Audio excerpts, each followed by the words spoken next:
કિચનમાં તમારું સ્વાગત છે। હેલો ફ્રેન્ડ્સ, તો આજે હું તમારી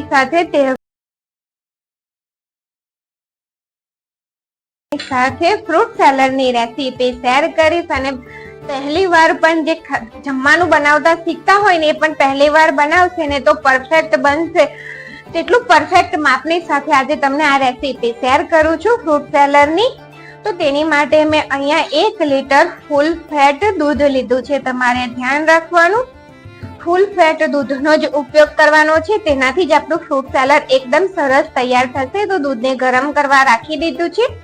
અહીંયા એક વાડકી લીધી અને તેની અંદર 2 table spoon vanilla custard powder લીધો છે। તેની અંદર રૂમ ટેમ્પરેચર વાળું 1/4 કપ દૂધ 1/4 કપ જ લેવાનું છે ને રૂમ ટેમ્પરેચર પર હોય તેવું જ લેવાનું છે અને તેને સારી રીતે મિક્સ કરી દઈએ। કસ્ટર્ડ પાવડર ને અહીંયા આ રીતે જ આપણે મિક્સ કરવાનો છે, ગરમ દૂધમાં તેને મિક્સ નથી કરવાનો। તો અહીંયા દૂધ સારી રીતે ગરમ થઈ ગયું છે, તેની અંદર 1 ચપટી જેટલા કેસર ઉમેરી દીધું અને 1/3 કપ ખાંડનું આ પ્રમાણનું માપ બરાબર છે। જો વધારે ગળ્યું જોઈતું હોય તો તમે વધારે એડ કરી શકો છો। તેને સારી રીતે કેસર અને ખાંડ મેલ્ટ થઈ ગયા છે દૂધની અંદર। તો જે આપણે કસ્ટર્ડ તૈયાર કરીને રાખ્યો છે તે દૂધ આ રીતે હલાવી અને મિક્સ કરી અને દૂધની અંદર એડ કરી દઈએ।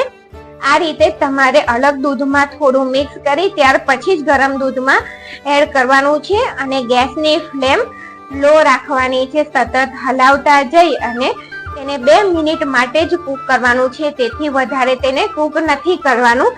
અને તમને ચેક કરાવી દઉં કે આ રીતે આપણે તેને ચેક કરવાનું છે કે ચમચીને પાછળના ભાગમાં થોડું પાતળું લેયર તૈયાર થાય છે ને આંગળીથી સ્ક્રેચ કરીએ તો તે ભેગું નથી થતું। આ દૂધ ઠંડુ થયા પછી પણ જાડું થઈ જતું હોય છે, એટલે તમારે આટલે જ તેની થિકનેસ રાખવાની છે દૂધની।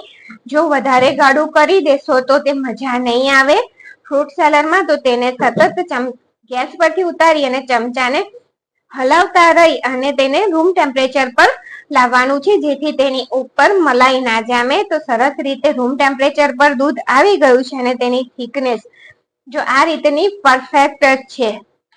આથી વધારે થીક કરી દેશો તો તે ખાવામાં મજા નહીં આવે। અને ઠંડુ થયા પછી તમને ચેક કરાવું તો જો ચમચાને વધારે જાડું કોટિંગ થયું છે ચમચી કરતા અને લીહેટો પાડીએ તો પણ તે ભેગો નથી થતો। તો તેને દૂધવાળી તપેલીમાં દૂધ હતું તેમાં જ લઈ અને આ દૂધને આપણે ઠંડુ થવા માટે ફ્રીજમાં રાખી દઈએ। ઠંડુ થઈ ગયું છે ને ત્યાર પછી મેં તેને ફ્રીજમાંથી બહાર કાઢી દીધું છે અને થિકનેસ તમને નજીકથી બતાવું અને કેટલું ક્રીમી અને ગાઢું તૈયાર થયું છે। 2 જ ટેબલ સ્પૂન કસ્ટર્ડ પાવડર થી એકદમ પરફેક્ટ માપ સાથે તૈયાર થયું છે। અને અહીંયા આપણે હવે ફ્રેશ ફ્રૂટ એડ કરી દઈશું। તો 1/2 કપ દાડમના દાણા, કેળા, સફરજન અને ચીકુ 3 ને મેં 1 કપ લીધું છે। ફ્રૂટ એ તમે તમારા ટેસ્ટ પ્રમાણે વધારે કે ઓછું ઉમેરી શકો છો। અને અહીંયા જો અત્યારે દ્રાક્ષ આપણને ફ્રેશ લીલી દ્રાક્ષ મળતી હોતી નથી, તો આ રીતે થોડા પાણીમાં સૂકી દ્રાક્ષને 1 કલાક માટે પલાળી દેવાની, એટલે તે સારી રીતે ફૂલી અને તૈયાર થઈ જશે। ત્યાર પછી આપણે તેને ફ્રૂટ સેલડની અંદર એડ કરી દઈશું ઓછા ખર્ચમાં અને જલ્દી પરફેક્ટ તૈયાર થઈ જાય છે ફ્રૂટ સેલડ। તો જો કેટલું એકદમ ક્રીમી અને ટેસ્ટી ફ્રૂટ સેલડ તૈયાર થઈ ગયું છે। અને રેસીપી ગમે ને તો ચેનલને લાઈક, શેર, સબસ્ક્રાઇબ જરૂરથી કરજો। તો તેની અંદર હું થોડા કાજુના ટુકડા, થોડા બદામના ટુકડા અને થોડા પિસ્તાના ટુકડા તે રીતે તેને ગાર્નિશ કરું છું। અને દાડમના દાણા તમે જ્યારે જમવા બેસવાનું હોય ત્યારે તમારે એડ કરવાના। તો તહેવાર સ્પેશિયલ અને પહેલી વાર પણ તમે બનાવતા હશો તો પણ પરફેક્ટ બનીને તૈયાર થઈ જશે। તો આ રેસીપી તમારા ફ્રેન્ડ સર્કલમાં પણ જરૂરથી શેર કરી દેજો। અને માપ બિલકુલ સહેલું છે। 1 લીટર દૂધની સાથે 2 table spoon vanilla custard powder, vanilla custard powder, જેનાથી ટેસ્ટ ખૂબ જ સરસ આવતો હોય છે.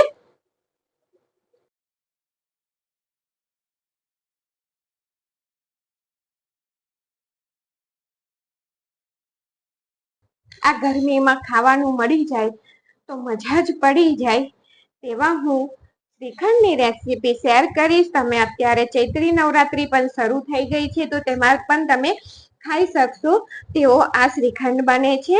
તો તેની માટે મેં અહીંયા તૈયાર જે પેકેટમાં દહીં આવે છે ડેરીનું તે જ લીધું છે. 2 કપ દહીં લીધું છે અને દહીં ખાટું ના હોય તેનું તમારે ધ્યાન રાખવાનું. અને અહીંયા મેં એક તપેલી લીધી છે અને તેની ઉપર કાનાવાળી જાળી રાખી દીધી છે અને તેની ઉપર કોટનનો કોઈ પણ કકડો તમારે રાખી દેવાનો.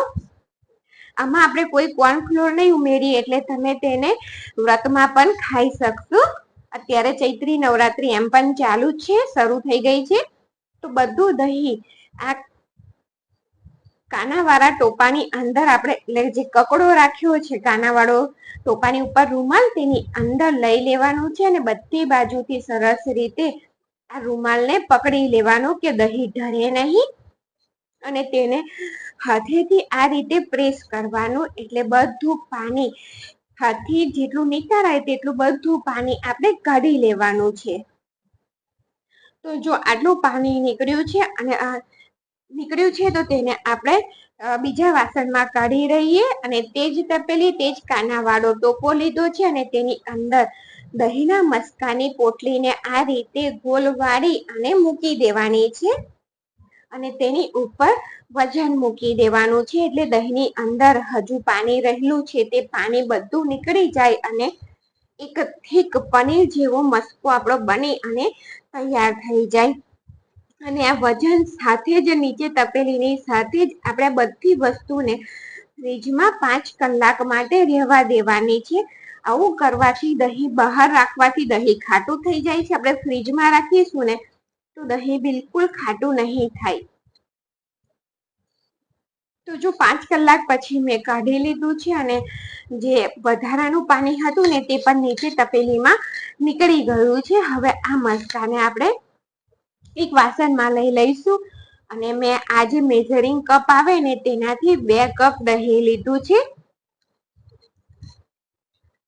તો આ મસ્કાને હવે રૂમાલમાંથી કાઢી અને જો કેટલો થીક મસ્કો તૈયાર થયો છે. અને જો તમને અમેરિકન નટ શ્રીખંડની રેસીપી ગમે તો મારી ચેનલને લાઈક, શેર અને સબસ્ક્રાઇબ જરૂર કરજો. તો જો પનીર જેવો થીક મસ્કો તૈયાર થઈ ગયો છે અને તેને મેં ચાળણીની અંદર લઈ લીધો છે. તેની અંદર 1 ટેબલ સ્પૂન મિલ્ક પાવડર ઉમેરવાનો છે. અને મિલ્ક પાવડર ના ઉમેરવો હોય તમારે તો ઘરની મલાઈ આ સમયે ઉમેરી દેવાની.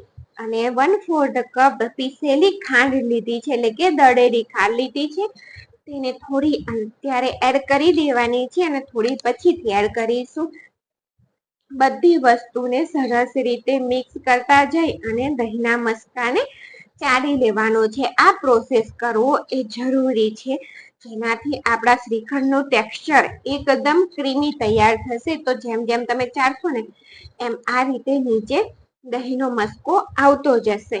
જો આ વિડીયોને લીધે મેં તમને ચમચાથી બતાવ્યું છે, નહીતર તમારે સીધું હાથથી જ સરસ રીતે તમારે દહીંને મસ્કાને હલાવવાનો એટલે નીચે એકદમ સરસ અને ઝડપથી આ પ્રોસેસ થઈ જશે. તો જો બધા દહીંના મસ્કાને મેં સરસ રીતે આ રીતે ચાળી લીધો છે. અને તેને થોડો મિક્સ કરી દઈએ અને તમને તેનું ટેક્સચર બતાવું કે કેટલું ક્રીમી ટેક્સચર તૈયાર થયું છે.